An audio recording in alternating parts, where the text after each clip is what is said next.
Olá, hoje a gente vai mergulhar fundo nas ideias de A Mágica de Pensar Grande, do David J. Schwartz. Temos aqui vários trechos, anotações sobre esse clássico, sabe? E a nossa missão é encontrar o essencial, aquilo que realmente pode mudar nossa forma de ver o sucesso. A ideia central é forte, né? Muito forte. Basicamente, o tamanho do nosso sucesso, ele é determinado pelo tamanho do nosso pensamento. É isso. O material que a gente tem aqui sugere que não é, necessariamente o QI altíssimo ou, sorte pura que leva às grandes realizações, mas sim a mentalidade. A mentalidade. É, a crença que você tem na sua capacidade, entende? E como você encara o mundo, os desafios. É quase como programar a mente para o sucesso. Parece simples falando assim, né? Mas o livro defende que essa programação mental é a chave mesmo. Então vamos investigar isso. Como construir essa base, essa crença? O livro já começa com um exemplo bem impactante, né? O do vendedor, o Harry. Ah, sim, o Harry. Ele ganhava, 5 vezes mais que a média dos outros vendedores. E o interessante é que não era porque ele era mais inteligente ou trabalhava mais horas, sabe? Não, né? Não. Ele mesmo dizia, eu penso 5 vezes maior. Isso já mostra a ideia central, né? Acreditar que algo é possível. Bom, esse é o primeiro passo para a coisa acontecer de verdade. A mente, quando acredita, ela começa a procurar o como fazer. É verdade. E isso me lembra também aquele outro caso, da pequena firma de engenharia. Pegaram um projeto enorme de pontes. Exato. Eram só 3 engenheiros. Né? Firmas muito maiores ficaram com medo, recuaram. Mas eles, não. Foram lá e fizeram. A ousadia veio dessa crença pura de que podiam fazer. Impressionante. É a força que move, né? Quando você acredita, mesmo com poucos recursos, tipo o jovem da agência de trailers. Ele admitiu que não tinha capital, mas focou totalmente na capacidade dele de vender. E aí, as soluções começam a aparecer. É como se a crença atraísse as soluções, né? De certa forma, sim. Investidores aparecem, fornecedores ajudam. Agora, o contrário também é verdade. A descrença, ela ativa uma força negativa. Pensar, não vai dar certo. Sua mente começa a buscar provas para confirmar isso. Uma profecia autorrealizável. Mas aí vem a dificuldade, né? Como é que a gente mantém essa crença forte quando o ambiente parece remar contra? O livro menciona a tal da rua de segunda classe. Ah, sim. É onde a mediocridade vira norma, né? E todo mundo meio que te incentiva a se contentar com pouco. Exatamente. Essa é uma armadilha muito comum. O ambiente, muitas vezes, ele nos bombardeia com mensagens limitantes. Tipo, seja realista, não sonha tão alto. Só que o autor argumenta uma coisa interessante. O quê? Que, paradoxalmente, a competição lá em cima, na avenida de primeira classe, é menor. Menor? Como assim?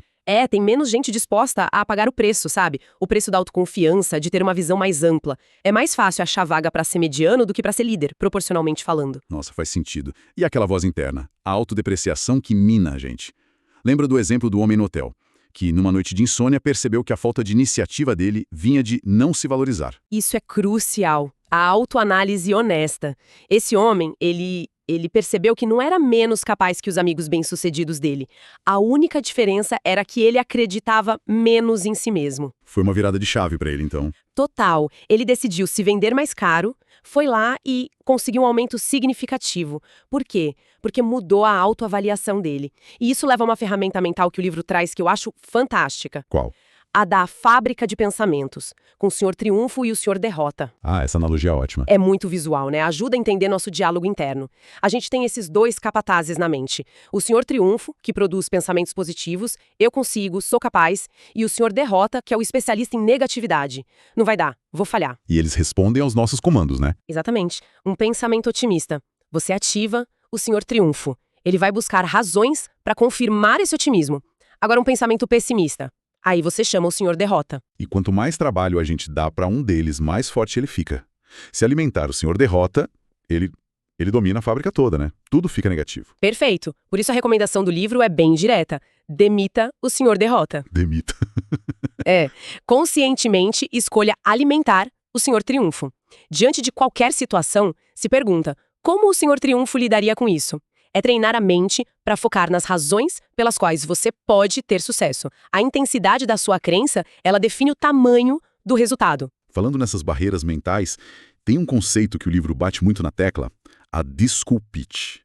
Aquela mania de arranjar desculpa para não progredir. Sim, ele chama de doença do fracasso. E é impressionante, né? Se você observar, as pessoas bem-sucedidas dão pouquíssimas desculpas. Já quem está estagnado, sempre tem uma justificativa pronta.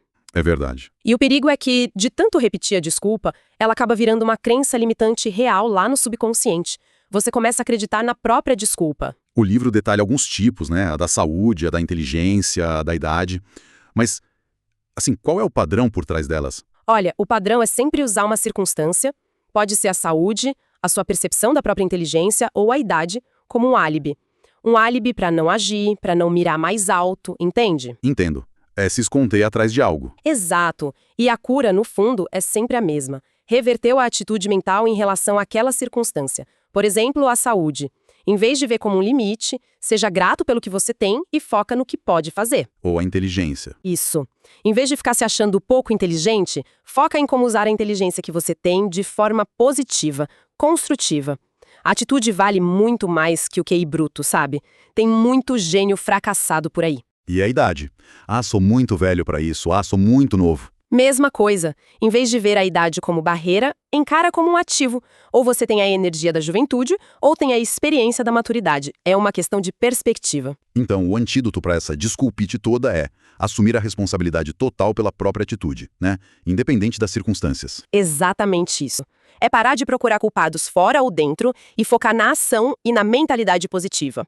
O que nos leva, naturalmente, para o próximo ponto-chave, a relação entre o medo e a ação. Ah, sim. O medo paralisa, mas a ação cura o medo.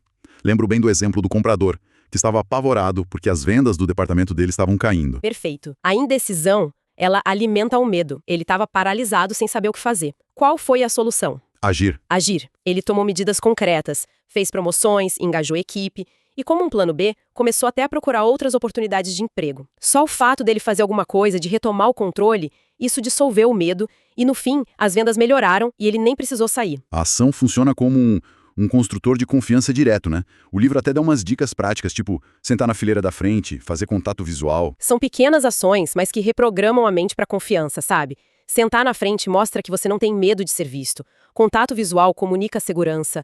Andar mais rápido, com postura ereta, projeta propósito. Falar mais nas reuniões ajuda a vencer a timidez. Sorrir de verdade cria conexão. Pequenos hábitos que reforçam uma autoimagem mais confiante. Isso. São comportamentos que, se você pratica consistentemente, vão reforçando essa imagem. E tem outra coisa ligada à confiança que é fundamental. O quê? Agir de acordo com a própria consciência. O exemplo do estudante que colou na prova é muito bom para ilustrar isso. Ah, sim. Ele passou, mas perdeu a confiança, né? Exato, porque agir contra seus valores gera culpa, e a culpa corrói a autoconfiança por dentro. Cria aquele ruído mental, o medo de ser descoberto, sabe? Fazer o que é certo, mesmo que seja mais difícil no momento, isso mantém a consciência limpa, e a mente fica livre para focar nos objetivos. A integridade tem um valor prático gigantesco para a autoconfiança. Ok. Então a gente já estabeleceu a base, ter uma crença forte, uma mentalidade positiva, superar as desculpas, agir com confiança. Como é que a gente pode, então, expandir o pensamento para realmente pensar grande? Bom, o primeiro passo é sempre combater a autodepreciação. Tem um exercício interessante no livro, listar seus 5 maiores talentos. Depois, pensar em pessoas de sucesso, que talvez nem tenham esses talentos tão desenvolvidos quanto você. Isso ajuda a calibrar a autoavaliação, sabe? Para não se diminuir à toa. Exato. Outro ponto é usar uma linguagem positiva, grandiosa, tanto internamente, no seu diálogo mental, quanto ao falar com os outros. As palavras criam imagens na mente, né? Então, use palavras que evocam sucesso, possibilidade. E aquela ideia de vender a visão, não só o produto? Como o caso do vendedor de fazendas que mostrava o potencial futuro da terra, o que ela poderia se tornar. Isso é fundamental. É ver e comunicar o valor potencial. Olhar para tudo, projetos, pessoas, até para si mesmo e perguntar: como eu posso agregar valor aqui? Qual é o potencial?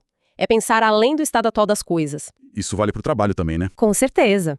Focar no objetivo maior da equipe, da empresa, não só nas suas tarefas imediatas, aquela mentalidade do isso não é problema meu. Isso é o oposto do pensamento grande. Totalmente. E o pensamento criativo. Muita gente acha que isso é só para gênios, artistas. O livro desmistifica legal isso aí. Pensamento criativo é basicamente encontrar maneiras novas e melhores de fazer qualquer coisa. Qualquer coisa mesmo. Não precisa de genialidade, não. Precisa de uma mentalidade aberta. E como desenvolver essa mentalidade? Tem alguns passos-chave. Primeiro, acreditar que a melhoria é possível. Tem que eliminar o impossível do vocabulário. Segundo, desafiar o tradicional. O sempre foi feito assim. Terceiro, perguntar constantemente. Como eu posso fazer isso melhor? Ouvir atentamente as pessoas para coletar ideias e, claro, anotar, cultivar essas ideias. A capacidade criativa é muito mais uma questão de atitude e prática do que de dom divino. Faz sentido. E muitas dessas ideias, para darem certo, dependem de como a gente interage com os outros, né? Como cultivar relacionamentos que ajudem a gente a pensar grande. O princípio básico que o livro traz é: pense corretamente sobre as pessoas. E isso começa com o autorrespeito. A forma como a gente se vê influencia diretamente como os outros nos veem.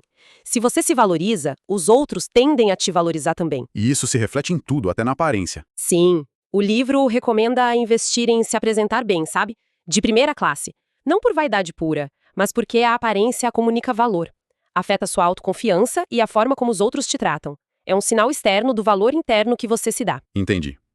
E a atitude em relação ao próprio trabalho? Aquela analogia dos 3 pedreiros é um clássico, né? É ótima. Um só assentava tijolos, o outro ganhava o pão de cada dia. E o terceiro? Construir uma catedral. A perspectiva muda tudo. Muda mesmo. Se você encara seu trabalho como algo importante, se você vê o quadro geral, isso gera entusiasmo, gera ideias para melhorar. E aí, naturalmente, vem o reconhecimento, o progresso. É a diferença entre quem só cumpre tabela e quem busca ativamente contribuir para algo maior. E essa atitude positiva, ela é contagiante, né? Especialmente para quem está numa posição de liderança. O livro fala também de uma coisa chamada autoestímulo. Tipo o anúncio Tom Staley. É como se fosse fazer um marketing pessoal para si mesmo. Exatamente isso. É um comercial interno, um reforço diário das suas qualidades, dos seus objetivos.